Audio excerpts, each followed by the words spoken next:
5 na tips para masanay sa pagmamaneho ang isang baguhang driver. Number 5. Simulan sa tamang mindset. Hindi kailangan maging perpekto agad. Pagmamaneho ay skill na natututunan sa paulit-ulit na practice. Lahat ng magaling na driver ngayon, minsan ding kinabahan. Kaya relax lang at huwag magmadali. Number 4. Kilalanin muna ang sasakyan. Bago ka umandar, siguraduhin alam kung saan ang gas, preno, signal light at salamin. Kapag kabisado mo ang sasakyan, mas kampante at mas kontrolado ka sa daan. Tip number 3. Mag-practice sa tahimik na lugar. Huwag agad sumabak sa matraffic.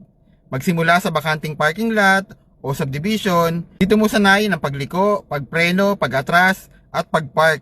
Walang pressure, walang busina. Number 2. Sundin ang traffic rules at maging defensive driver. Seatbelt palagi, signal light bago lumiko, at huwag magmadali. Mas mahalaga ang ligtas kaysa mabilis. Tandaan, hindi lahat ng nasa kalsada ay maingat. Kaya doble ingat ka palagi. Tip number 1. Practice consistently. Kahit 30 minutes lang kada araw, malaking tulong yan. Sa bawat drive, nadadagdagan ng tiwala sa sarili. At kung magkamali, okay lang yan. Parte yan ng pagkatuto. Sa huli, ang mahusay na driver ay hindi minamadali.